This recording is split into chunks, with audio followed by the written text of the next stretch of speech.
The Cubs dropped their third straight series. We get into it.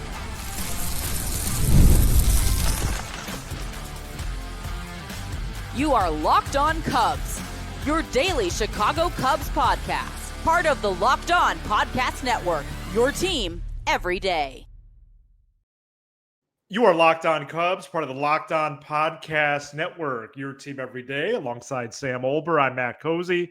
Sam and I are lifelong fans, taking our passion into discussion with you on all things Cubs. Today's episode is presented by 5 Hour Energy Transfusion.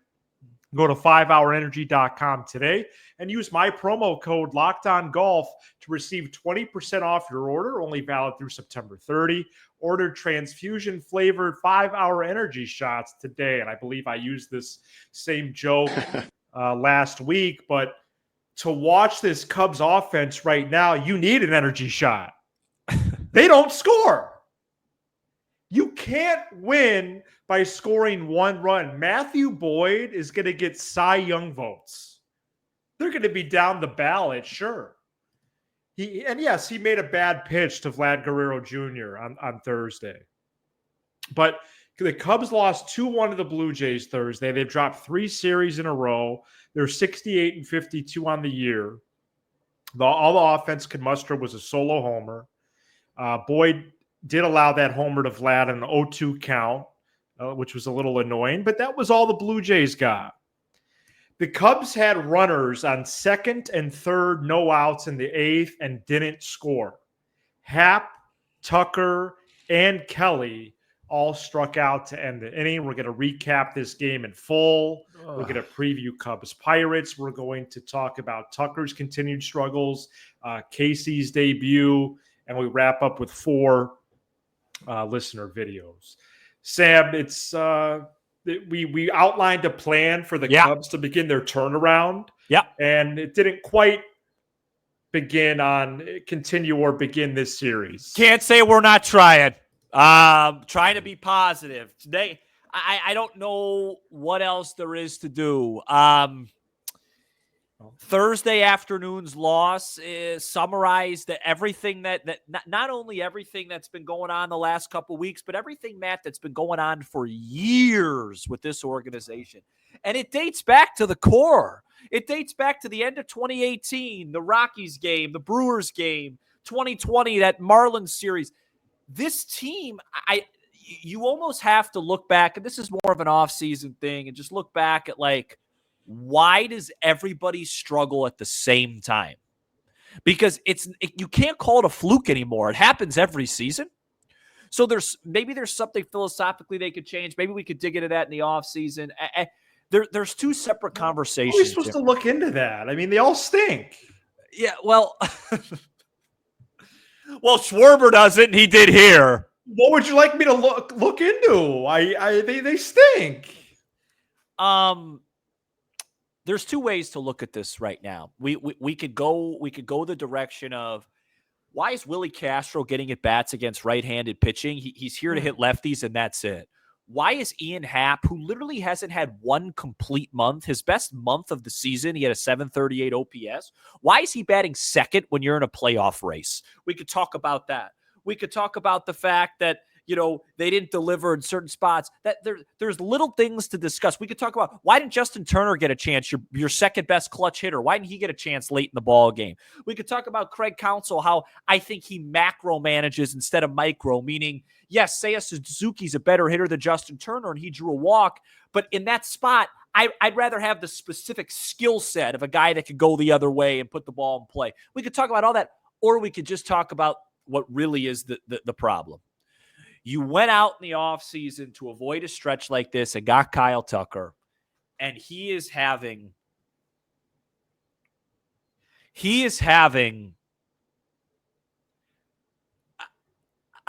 the worst month and a half stretch for a player of his caliber I've ever seen. He has no extra base hits in August. He had 1 home run in July. He came up with the game on the line, second and third, 1 out, and just needed to hit a sac fly. And he wasn't even close. And he's clearly clearly feeling it. And this is such an example, Matthew, of why numbers are overrated. You have to have a human element. There's a mental part of this game. These are humans. They are not robots. He's feeling it, man, and I feel for him. I do. I don't want to watch this. And you don't take that into account when you're going, so on a 2-1 pitch, this guy's going to throw a cutter in. You don't account for mindset and pressure, and the pressure right now is getting to this young man, and it is awful to watch. His numbers going into today were 167, 250, 167 for a 417 OPS in August. Add another 0 for 4 for that, so he's 6 for 40 in the month. And his slash line in July was 218, 380, 295. His OPS is essentially in the high 500s for the last month and a half. That's one of the worst hitters in baseball.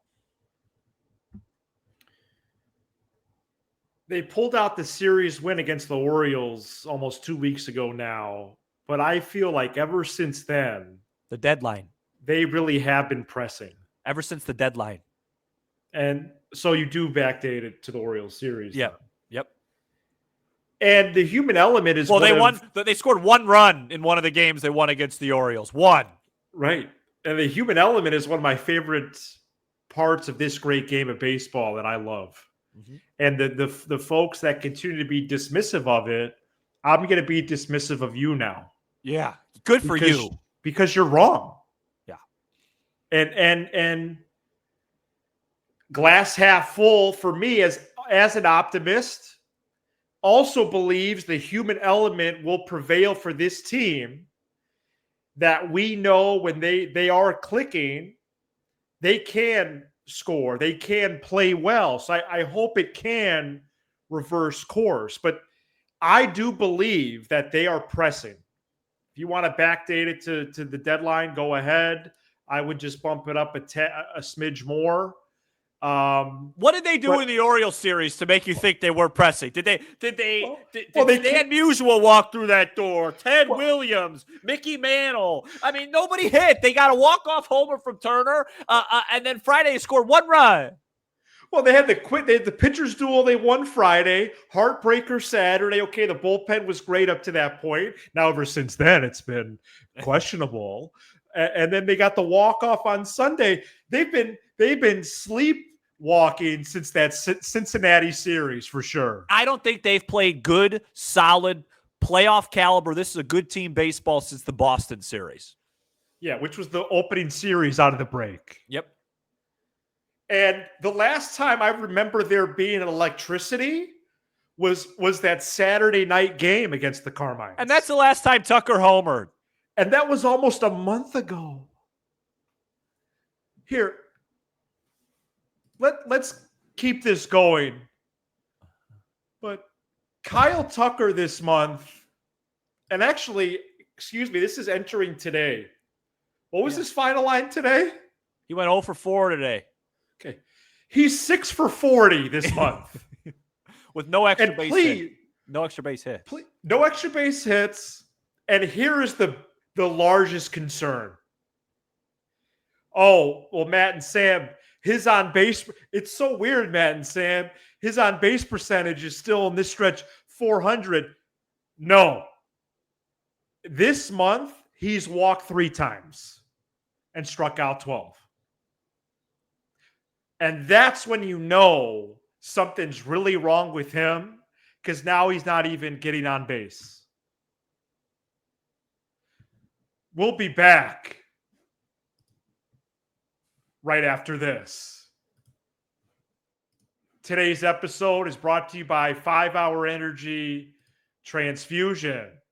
It brings the bold grape, ginger, and lime flavor of your favorite golf drink, minus the alcohol, into a quick, energizing shot. Whether you're sinking birdies or just making memories with friends, this one's a hole-in-one for your energy game. Let's be honest, some days on the course or off it, you just need that extra boost to stay sharp and energy. What is the weirdest golf course you've ever played? Did it have any odd challenges that really threw off your game? Golf is all about good times with good people and good flavors, of course. The grape ginger lime flavor gives you the best parts of your clubhouse go-to without chasing down the Bev cart. If you go to 5hourenergy.com right now, that is the number 5hourenergy.com, you can use my promo code LockedOnGolf to receive 20% off your order. This offer is only valid until September 30th on one order. It cannot be used with other promos. The code is not good on subscription orders. Whether you're meeting up with friends or trying to turn 18 holes into 36, get the energizing boost you need to power through. Order transfusion-flavored 5-hour energy shots today. All right, Sam, we were talking about Kyle Tucker. Cubs losing 2 out of 3 to the Blue Jays. We're really backdating this slide. More than that, we know the second half record and all that.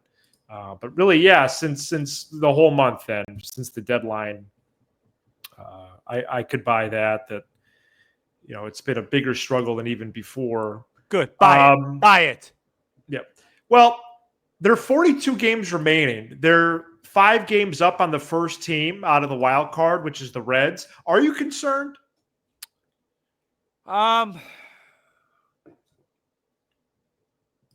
Are you? Yep. Yeah. I still think they're going to make the playoffs. But I really want them to be at Wrigley, but I guess I shouldn't be greedy. No, yeah, I'll say this: if Tucker continues to hit like this, they won't. So like he has to either get out of this or they have to put him on the IL. I still think they'll make it. I just can't imagine him being this bad for another month and a half. Is there a path to him getting out of it without taking a step back? I don't know. I'm not a hitting coach. It's hard to grasp. Maybe neither is Dustin Kelly.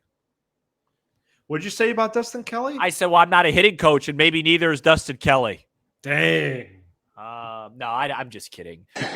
You can't just start blaming hitting coaches when it all goes bad. The Cubs always do that. It's so far beyond who they. Well, the Cubs have had more hitting coaches. Well, you'd have to give me a reference, but they had a run there where they had a new hitting coach every year, so you're not too far off. I'm concerned. I mean, the Reds have a really good pitching staff. The Cubs still got to go there for 4.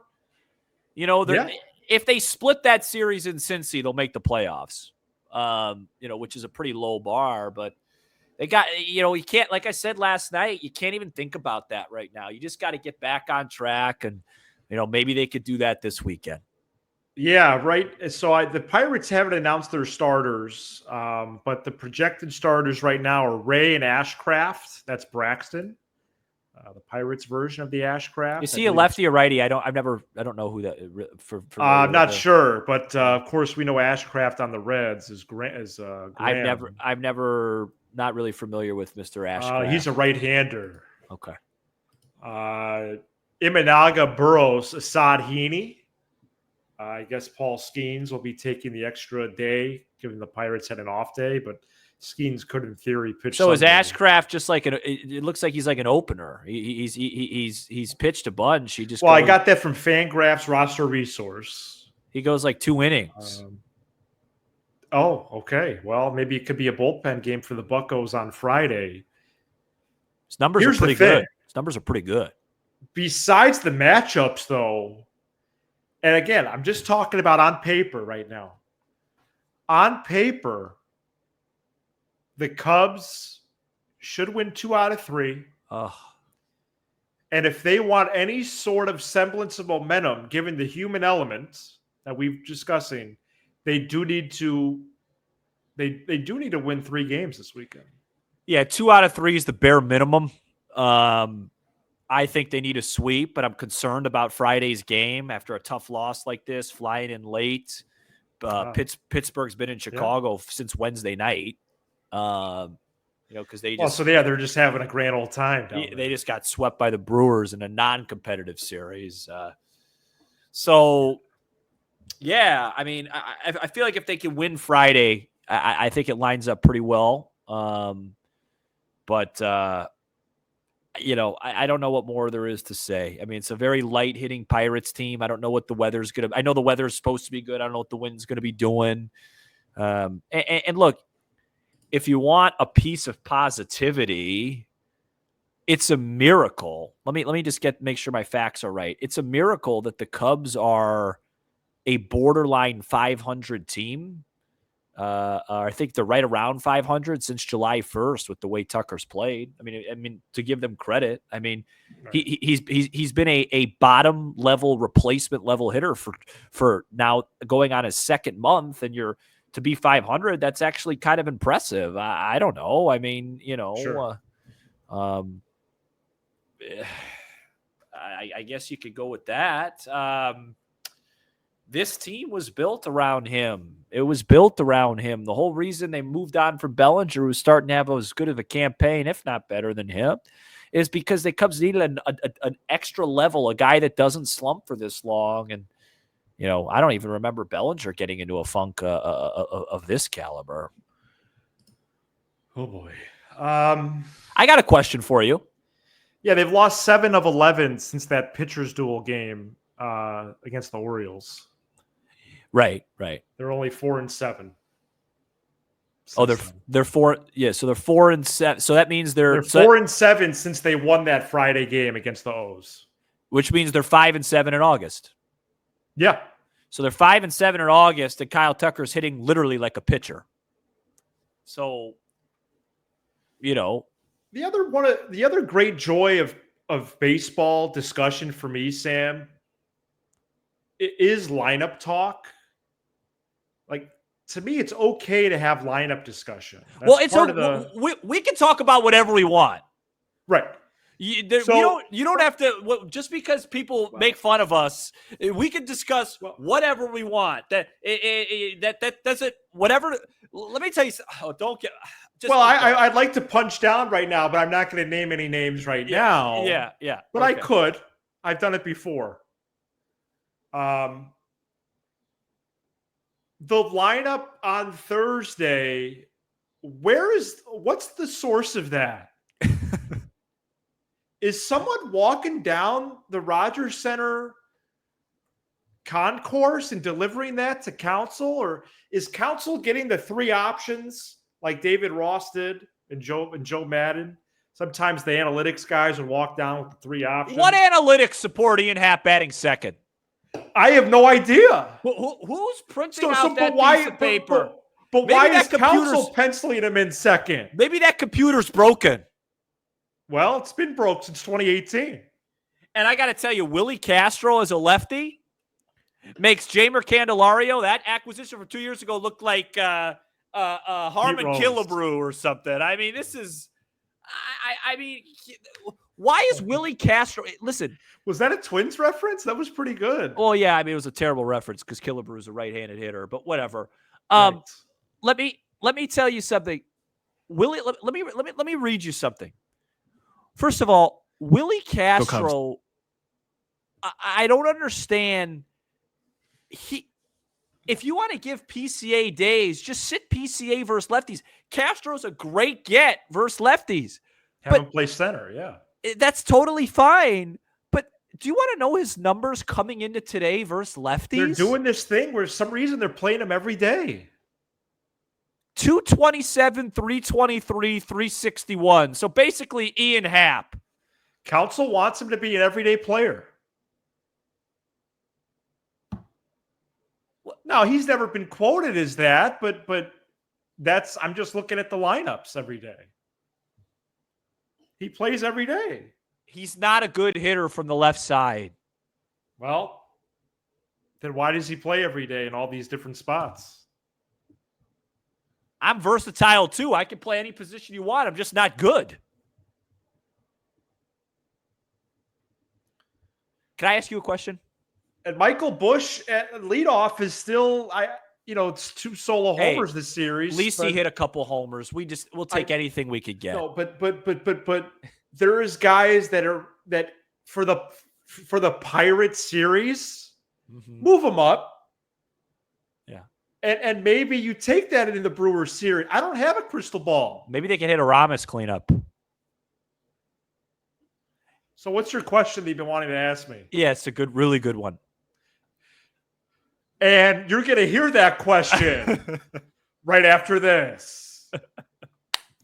This episode is brought to you by Monarch Money. You ever wish managing your money felt easier? With Monarch Money, it can. Whether you're growing your savings or planning a big purchase, Monarch puts you in the driver's seat. It's like having your own personal CFO giving you full visibility and control over your finances.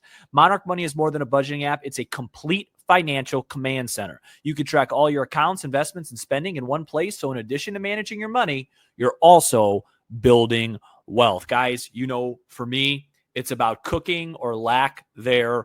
I use way too many delivery food services. I order out too much. It wasn't until I started using Monarch how much I was spending and how much I could be saving. So take control of your finances with Monarch Money. Use code LOCKEDONMLB at monarchmoney.com for 50% off your first year. That's monarchmoney.com, code LOCKEDONMLB for half off your first year. Owen Caissie made his major league debut Thursday. We still need to get to that. Sam, what's your question? My question is, who, from a Cubs fan perspective, who are you rooting for this weekend, Milwaukee or Cincinnati? It's a good question, isn't it? Well, it is, and I'll tell you who I'm rooting for. It's a shame that the playoffs are the goal right now, and so I think I do want the Reds to lose. Yeah, I think you're right. I don't want the Brewers to sweep, though, because I don't want them winning 2 out of 3 or something. I don't want the Brewers winning their 20th game in a row on our field. But the Brewers don't mess around. They push back Peralta to be the first of the 5 games on Monday. They don't mess around, dude. Oh, they want to embarrass us. They're having a bullpen game Friday against the Redlegs just so Peralta can lead off the week at Wrigley. Second quick question. Makes sense. Where's your frustration? Makes sense. Go for the jugular. Where's your frustration level going to be? Well, and not only does it make sense, but they also would rather lose to Cincinnati. Like, they really don't like the Cubs.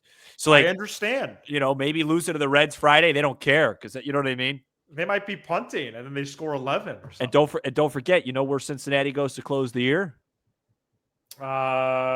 Milwaukee? Yeah. Okay. Don't watch that.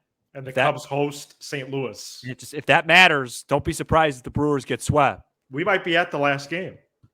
How upset will you be if it comes out at the end of the year Tucker was playing hurt? I'll be because what's the point at this point if he's like what he's playing bad, so why is he playing? I don't know. I'd be upset. Yeah, I'd be upset. I know better for it to be anger. Could you imagine? It'd be sad. I know we're going to get to these videos. Could you imagine if the Cubs are like a game up heading into the last weekend on Cincinnati? They take 2 of 3 from the Cardinals, and the Brewers have first place clinched and the best record, and they get swept at home. They would have to investigate it, wouldn't they? Yeah, I'm not sure about that. But could you imagine that? I could. The Brewers ruin our season twice by overtaking it, being the best team, and then eliminating us. Could you imagine? You're asking me to imagine it, so I can, but I get out of it quick. I get out of that vision. Hopefully, it doesn't come down to that. Owen Caissie, 22 home runs at AAA, really good slash line, plays good defense. His strikeout rate has plummeted. He debuted on Thursday, had some good swings. Even had one great one for sure. I hope he's in there this weekend. I really do. Would you like to see him start this weekend? Yes. Okay. All right, we put out a call for listener videos. This one I actually have some audio from Bryce from Iowa. Take a listen. Hey guys, this is Bryce, longtime listener, not first-time caller. Want to congratulate you guys on all the success that you guys have had with the show. Really excited for you guys. Happy for you guys. Just wanted to chime in regarding the Owen Caissie call-up. Matt gave me the privilege to co-host the podcast before the season started this year, and one of the segments we did in that show was Prospect Watch. And I told him, I was excited to see what Matt Shaw can do at third base, Ballesteros, Alcantara, Horton. But the number one guy that I was most excited for and the guy that I think that really has the opportunity to be successful in the pros is Owen Caissie. Just a class act, good kid, hard worker, just really excited for him. Hope he really gets an opportunity. Hope Craig and the front office use him correctly, unlike how PCA and Alcantara were used at the end of the year last year, just, very sparingly, pinch runner here, things like that. I just really hope they give Owen Caissie a shot. And even if he doesn't have success right away, we just want to make sure that we're not stunting his development because he has got all of the tools to be successful. So just wanted to chime in with that and just real briefly, Sam, I know you're excited that Iowa Hawkeye women's golf is starting up soon, so keep an eye out for that, and I know you'll be staying in tune for that. So go Hawks and go Cubs. Go Cubs. Oh, Bryce, thank you so much. It's been my privilege to have a few exchanges with him over the summer, and I always appreciate his check-ins. I think it would be irresponsible to have Caissie on the bench even Friday. Why not have Hap take a day? Put Caissie in left. I don't know. Put Caissie. Hap doesn't have to. He's not going to be a bench player. But Caissie can play left. Why? Well, why does he have tenure to not be a bench player? Craig Counsell's not going to allow that. That's why. All right. I want to. No. You know what? I'm starting to.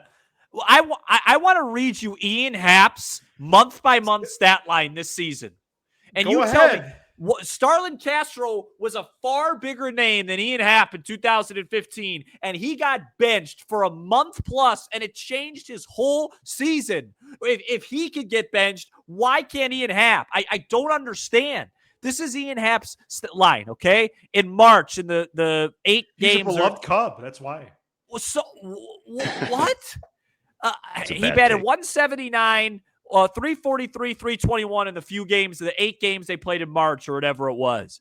Then he had his only good month of the year was in April. He had a 288, 353. He only slugged 385 for a 738 OPS. But I'll take that, 288. Then he went 243, 341, 343 for a 684 OPS in May. Then he went 208, 298, found some slug with a 481 slug in June. July, 179. And coming into today, he's hitting 222. I mean, he's been bad all year. Well, why does he have this tenure? I understand why Tucker does. When he's right, he's a star level player. Let Ian sit and be a bench role guy for a week. Maybe it gets him out of it. Caissie's a better option. Let him play for a week. I'm following what you're saying. I just don't think it's not like Hap's in a small slump. He's not having a good season. I just don't see it happening. He's slugging less than 400. Let's get to Tim. Hey, Matt and Sam and Lockdown Cubs. It's great to be with you guys again and all the regulars. Hey, listen, I'll admit it. It's been tough. It's been tough to watch the Cubs after the break. And watching guys like Tucker and Seiya and PCA struggle, it's not been easy. But on the flip side, it's been fun to watch Shaw make so much progress after the break. Horton, unbelievable 29 innings of scoreless baseball. Amaya, coming off the IR, or IL, whatever they call it now, busting his butt down the field, down to first base, to the point where he hurts himself in order to score a run. I think I could stick in there with my guys. 68-plus wins. We're doing well. We're hanging in there. We need to continue to put together good strings of baseball. But listen, we're Cub fans. We were born Cub fans. It's not easy to be a Cub fan.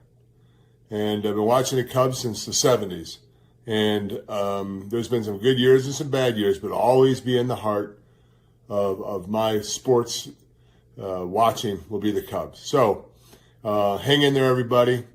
And let's continue to battle. Let's continue to fight for our team. Let's continue to throw positive energy their way. Let's continue to watch them. And let's hope that they make a run here. Listen, the Brewers are playing unbelievable baseball right now. But the Cubs are still in a position to do everything that they set out to do. Thank you, Tim, for your contribution. If you couldn't tell, Tim's was a really good football player. It was a great video. That was a great video. No, thank you for your call, Tim. And I'm like, I'm just gonna do what he says because he intimidates me. Okay. You know, that No, sounds but like, I sounds know, like a football coach to me. I know Tim messaged you, Sam, off air about perspective and weather and. If you couldn't tell, I don't play football. But yeah, I do try to keep. I know I do, but just it is difficult in the moment because I there was nobody more positive than me last night. What more do you want me to do? I compared the team to one of the greatest athletes of all time. I'm doing everything I can. Next time they win, I'll come back and I'll compare them to Sugar Ray Robinson. And then the next time they win, I'll do Rocky Marciano, whatever it takes. Here's Ryan. Hi, my name is Ryan. I'm from Australia and I've been a Cubs fan for about 10 years now. Look, my biggest take in the last sort of month or two is just how bland and boring these games have been to watch and so frustrating, really. So we'll have one game where we just can't muster any hits. It'll be 3 or 4 hits. We might score a run on like a Dansby solo shot.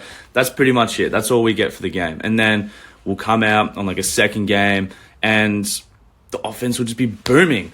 And we'll score 6, 8 runs. Everyone's hitting a home run. We're just looking so good. And we're thinking to ourselves, and we say it on the podcast, like, is this the game that's going to put us back into a good winning streak? But we look back and it doesn't. Like, we'll go to game 3 and we'll have a pitcher, if that's Cade, if that's Boyd, Shota, and they will just throw their hearts out. They will literally throw like 6 innings of 3-hit ball and we can't muster anything. No one can hit in the clutch. No one can score our RBIs. And it's so tough to watch. And whether we do win those games or not determines if we win the series. And it's just, it hurts. It really hurts to watch. Like how good we were at the start of the year, passing with flying colors. And then to have a 6.5 games back on the Brewers now, it hurts. It's like they just came out of nowhere. Like credit where credit's due. They've been playing great, but as soon as they started playing well, we just lost it. We haven't been able to do anything. And I've got to get up early for these games. Like sometimes 6, 7 o'clock. Like I'm a uni student. I like to sleep in. But it's just tough when I have to get up and watch some of these terrible performances. It's really tough. But credit where credit's due. Our starters have been immaculate the last 2 months. Like Cade, Shota, Horton, even a little bit of Ray. Like, it's just been so fun to watch them pitch, but it's just been disappointing we can't back them up in the offense. Fantastic call. Yeah, Ryan from Australia. That was fantastic. First of all, it's cold in Australia this time of year. That's why he was wearing a hoodie and stuff. I think it's probably, my guess, probably in the 50s. I can't imagine. We have great listeners, by the way. I can't imagine having to wake up and alter your sleep schedule crack of dawn to watch this team right now. Because I remember the Japan series, how brutal. Waking up at 4:45 to watch them score a run, and those games, that was brutal. He's doing that every day. Can you imagine? At least the game started a normal hour for us, but that changes in a week or so. Yeah, big West Coast trip. 9 games, I think. That could be it. They might be 500. All right, we have a few videos still to get to, we'll be fine. And so we're going to play those next week. Okay. Shout out to Brian, Taylor, Brady, and Matt. We're going to get to those. Should we do one more, Sam? Let's do one more. All right. Here's Brian, one of our longtime everydayers. Hey, Matt and Sam. Just want to say big fan of the show and thank you for having me on and doing this. I love participating in these. But overall, something's got to change organizationally with the Cubs.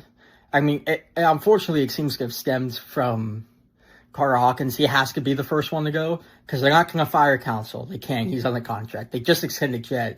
So he's on the chopping block. But to me, it's just unacceptable as not only just a big market team in general, but one of the biggest sports organizations in all sports. You know, you can say the Chicago Cubs to anybody, and even if they don't watch baseball, they know the Cubs. They're one of the big three. To have the trade deadline that they've had, to be this brutal against the Brewers, to have the Brewers be this much better than them, it's embarrassing. And, you know, even like, you know, Rizzo's quotes about the trade deadline, like, that ruined my entire week. I was so excited to finally be in a position to where, like, oh, for the first time in 4 or 5 years, we can look at buying. We can look at buying all these players. And then to didn't, like, it ruined my entire week. I can't imagine how it felt for the players and how gut-wrenching that felt. But, yeah, it was just, they have to be better as a franchise and as an organization. And, you know, hopefully they go out and, you know, win a wild card series, because obviously the division's now wraps. And so hopefully they can hold off San Diego to get the top wild card spot, but who knows? Hold off LA. Our biggest fan right there, and also Brian. The trade the trade deadline started this. And with that, we're going to close up shop for the week. Would love to play more videos. I do think giving a voice to you, the Cubs fan, is critical to what we do here. And thank you again for all your support. This is Locked On Cubs, part of the Locked On Podcast Network, your team every day. For your second listen, check out the all-new Locked On MLB Game Night. Every game, every night, all season long. Get local analysis on a national scale. Find MLB Game Night on the Locked On MLB channel on YouTube or wherever you listen to podcasts. All right, we'll be back after Cubs Pirates on Sunday. He's Sam Olber. I'm Matt Caissie. This is Locked On Cubs. Shout out to Matt Caissie and Sam Olber, hosts of my favorite podcast, Locked On Cubs.